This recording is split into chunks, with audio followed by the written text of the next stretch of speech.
21/3 ಒಂದು ತಿಂಗಳ ಏನು ನಡೆಯುತ್ತೆ ಏನಿಲ್ಲ, ಅದು ಪ್ರಿಕಾಷನರಿಯಾಗಿ ಮಾಡಿರೋದು ಅಷ್ಟೇ.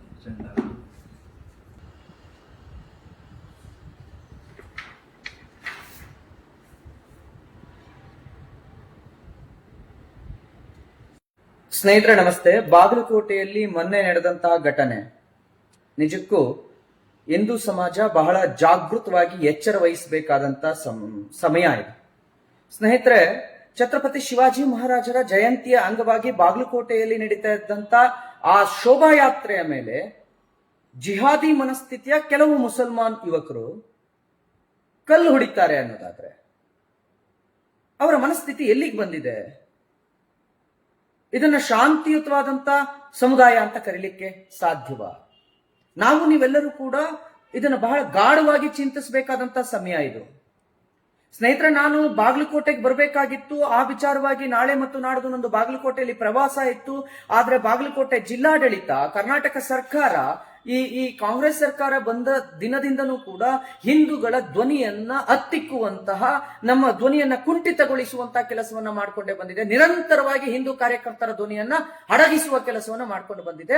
ಮುಂದುವರೆದಂತೆ ಇವತ್ತು ಕೂಡ ನನಗೆ ಬಾಗಲಕೋಟೆಗೆ ಒಂದು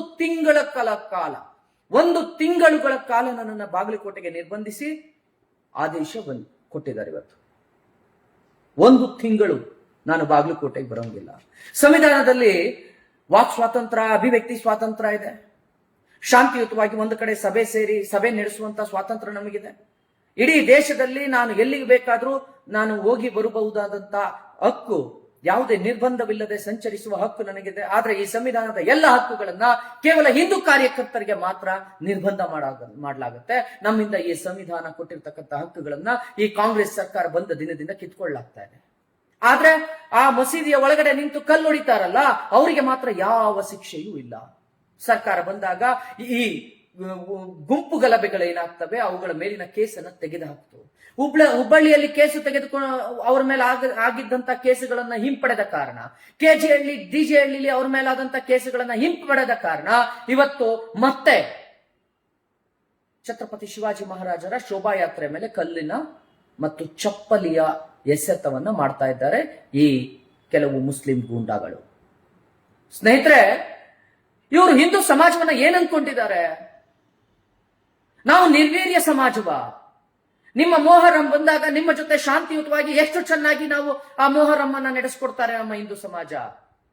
ನಿಮ್ಮ ಉರುಸುಗಳು ಬಂದಾಗ ನಿಮ್ಮ ಜೊತೆ ಸೇರಿಕೊಂಡು ಇಡೀ ಉತ್ತರ ಕರ್ನಾಟಕ, ಬಾಗಲಕೋಟೆ ಆದ್ಯಂತ ಎಷ್ಟು ಚೆನ್ನಾಗಿ ಆ ಕಾರ್ಯಕ್ರಮವನ್ನು ನಡೆಸ್ಕೊಡ್ತಾರೆ ನಮ್ಮ ಹಿಂದೂಗಳು. ನಿಮ್ಮ ಯಾವುದೇ ಹಬ್ಬಗಳು ಬಂದಾಗ್ಲೂ, ಮುಸಲ್ಮಾನರ ಯಾವುದೇ ಹಬ್ಬಗಳು ಬಂದಾಗ್ಲೂ ಹಿಂದೂಗಳು ಅದರ ಜೊತೆಗೆ ಸೇರಿ ಬಹಳ ಬಹಳ ಅಚ್ಚುಕಟ್ಟಾಗಿ ಶಾಂತಿಯುತವಾಗಿ ಆ ಹಬ್ಬಗಳನ್ನ ನಡೆಸಿಕೊಡ್ತಾರೆ. ಆದ್ರೆ ನಮ್ ಗಣಪತಿ ಹಬ್ಬ ಬರಂಗಿಲ್ಲ, ಕಲ್ಲು ತೂರಾಟ ನಡೆಯುತ್ತೆ. ಗಣಪತಿಯ ಮೆರವಣಿಗೆ ಬರೋಂಗಿಲ್ಲ, ಕಲ್ಲು ತೂರಾಟ ನಡೆಯುತ್ತೆ. ಹೋಳಿ ಹಬ್ಬ ಬರೋಂಗಿಲ್ಲ, ಕಲ್ಲು ತೂರಾಟ ನಡೆಯುತ್ತೆ. ಯಾವುದೇ ಜಯಂತಿಗಳು ಬರೋಂಗಿಲ್ಲ, ರಾಮನವಮಿ ಬರೋಂಗಿಲ್ಲ, ಕಲ್ಲು ತೂರಾಟ. ಯಾವುದೇ ಹಿಂದೂ ಸಮಾಜೋತ್ಸವ ಯಾವುದೇ ನಡೆದ್ರೂ ಕೂಡ ಅಲ್ಲಿ ಕಲ್ಲು ತೂರಾಟವಾಗುತ್ತೆ, ಶಾಂತಿ ಭಂಗವಾಗುತ್ತೆ. ಇವರ ಮಸೀದಿ ಇರುವ ಜಾಗಗಳಲ್ಲಿ ನಾವು ಯಾರೂ ಹೋಗೋಂಗಿಲ್ಲ. ಏನ್ ಸಾರ್ವಜನಿಕ ರಸ್ತೆಗಳನ್ನ ದತ್ತು ತಗೊಂಡಿದ್ದಾರ? ಇವರ ಸಂಖ್ಯೆ ಹೆಚ್ಚಾದಂತೆ ಇವರು ಪ್ರಬಲವಾದಂತೆ ಆ ಏರಿಯಾಗಳಲ್ಲಿ ಎಲ್ಲಿ ಇವರು ಬಹುಸಂಖ್ಯಾತರಾಗ್ತಾರೋ ಅಲ್ಲಿ ಹಿಂದೂಗಳ ಯಾವ ಹಬ್ಬ ಹರಿದಿನಗಳು ಕೂಡ ಶಾಂತಿಯುತವಾಗಿ ನಡೆಯುವ ಉದಾಹರಣೆಯೇ ಇಲ್ಲ. ಹಾಗೆ ಮಾಡಲಾಗಿದೆ. ನಾನು ಬಾಗಲಕೋಟೆ SP ಅವರಲ್ಲಿ ಕೇಳ್ಕೊಳ್ತೇನೆ, ನಿಮ್ಮ ಉಪಸ್ಥಿತಿಯಲ್ಲೂ ಕೂಡ ಇಂಥ ಘಟನೆ ನಡೀತು ಅನ್ನೋದಾದ್ರೆ ಇದನ್ನ ನಮ್ಮ ಹಿಂದೂ ಸಮಾಜ ಯಾವತ್ತೂ ಕೂಡ ಒಪ್ಪೋದಿಲ್ಲ.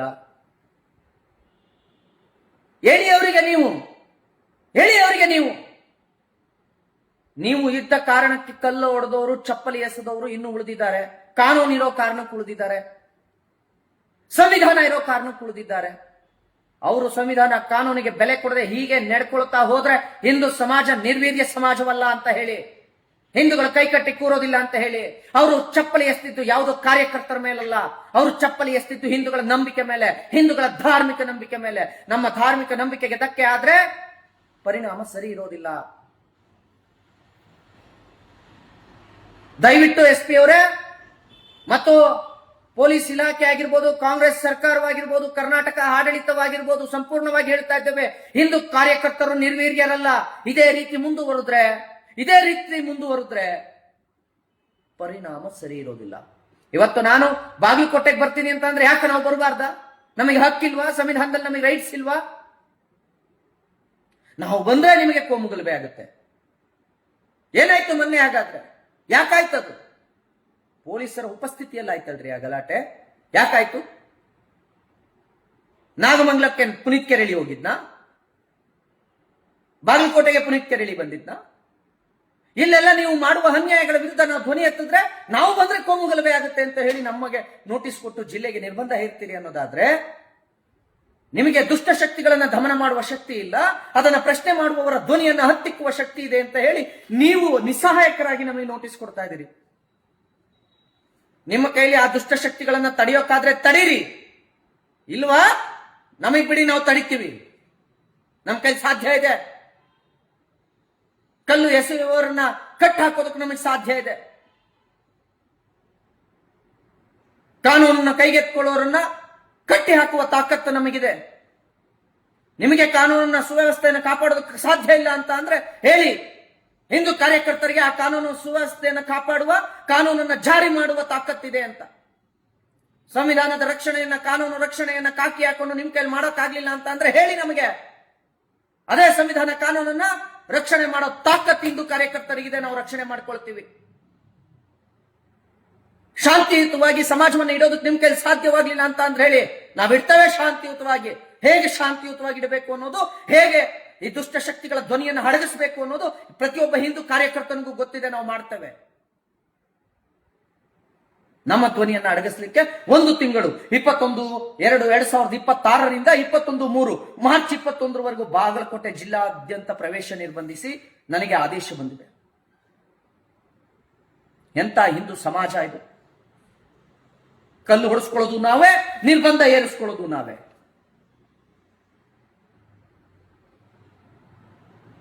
ಅನ್ಯಾಯಕ್ಕೊಳಗಾದವರು ನಾವೇ, ದೌರ್ಜನ್ಯಕ್ಕೊಳಗಾದವರು ನಾವೇ, ಶಿಕ್ಷೆ ಅನುಭವಿಸೋರು ನಾವೇ. ಏನನ್ಕೊಂಡಿದ್ದೀರಿ ಹಿಂದೂ ಸಮಾಜವನ್ನ? ಏನನ್ಕೊಂಡಿದ್ದೀರಿ ಹಿಂದೂ ಸಮಾಜವನ್ನ? ಕೈಲಾಗದವರು ಅನ್ಕೊಂಡಿದ್ದೀರಾ? ಶಾಂತಿ ಮತ್ತು ಸಹಬಾಳ್ವೆಗೋಸ್ಕರ ಸುಮ್ಮನಿದ್ದೀವಿ ಅಷ್ಟೇ. ಇದೇ ರೀತಿ ಕಾನೂನನ್ನು ಕೈಗೆತ್ಕೊಳ್ತಾ ಇದ್ರೆ ಯಾರು ಕಾನೂನನ್ನು ಕೈಗೆತ್ಕೊಳ್ತಾರೋ ಆ ಕೈಗಳನ್ನ ಕಟ್ಟು ಹಾಕುವ ಶಕ್ತಿ ನಮಗಿದೆ ಅನ್ನೋದನ್ನ ಮಾತ್ರ ಮರಿಬೇಡಿ. ಬಿಡ್ರಿ ನೀವು. ನಿಮ್ ಕೈಲಾಗ್ಲಿಲ್ಲ ಅಂತ ಅಂದ್ರೆ ನೀವು ಬಿಡ್ರಿ ಕೆಲಸನ. ನಮಗೆ ಗೊತ್ತಿದೆ ಆ ಕಾನೂನು ಸುವ್ಯವಸ್ಥೆನ ಹೇಗೆ ಕಾಪಾಡ್ಕೋಬೇಕು ಅಂತ, ಹೇಗೆ ಶಾಂತಿಯುತವಾಗಿ ಸಮಾಜವನ್ನು ಇಡಬೇಕು ಅನ್ನೋದು ನಮಗೆ ಗೊತ್ತಿದೆ. ಇಟ್ಟು ತೋರಿಸ್ತೀವಿ ನಾವು. ನಿಮ್ ಕೈಲಾಗ್ಲಿಲ್ಲ ಅಂತ ಅಂದ್ರೆ ಬಿಡಿ.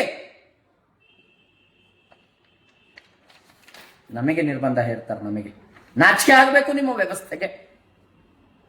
ದುಷ್ಟ ಶಕ್ತಿಗಳನ್ನು ತಡೆಯೋಕ್ಕಾಗದೆ ಅದನ್ನು ಪ್ರಶ್ನೆ ಮಾಡೋಕ್ ಬರೋ ಹಿಂದೂ ಕಾರ್ಯಕರ್ತರ ಧ್ವನಿ ಅಡಗಿಸ್ತೀರಿ ನೀವು. ನಾಚಿಕೆ ಆಗಬೇಕು ನಿಮಗೆ.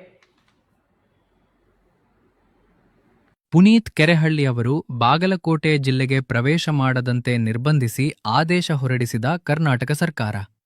ಮಾನ್ಯ ಜಿಲ್ಲಾಧಿಕಾರಿಗಳಾದ ಸಂಗಪ್ಪ ಅವರು ಈ ಕೆಳಕಂಡಂತೆ ಆದೇಶ ಹೊರಡಿಸಿದ್ದಾರೆ. ಸಂಗಪ್ಪ ಜಿಲ್ಲಾಧಿಕಾರಿ ಹಾಗೂ ಜಿಲ್ಲಾ ದಂಡಾಧಿಕಾರಿಯಾದ ನಾನು ಭಾರತೀಯ ನಾಗರಿಕ ಸುರಕ್ಷಾ ಸಂಹಿತೆ 2023 ಸೆಕ್ಷನ್ 163ರಲ್ಲಿ ಪ್ರದತ್ತವಾದ ಅಧಿಕಾರವನ್ನು ಚಲಾಯಿಸಿ ಶ್ರೀಯುತ ಪುನೀತ್ ಕೆರೆಹಳ್ಳಿ ಅವರನ್ನು ದಿನಾಂಕ 21 ಫೆಬ್ರವರಿ 2026ರಿಂದ 21 ಮಾರ್ಚ್ 2026ರವರೆಗೆ ಬಾಗಲಕೋಟೆ ಜಿಲ್ಲೆಗೆ ಪ್ರವೇಶಿಸದಂತೆ ತಕ್ಷಣದಿಂದಲೇ ನಿರ್ಬಂಧಿಸಿ ಪ್ರತಿಬಂಧಕಾಜ್ಞೆಯನ್ನು ವಿಧಿಸಿ ಆದೇಶಿಸಿರುತ್ತೇನೆ.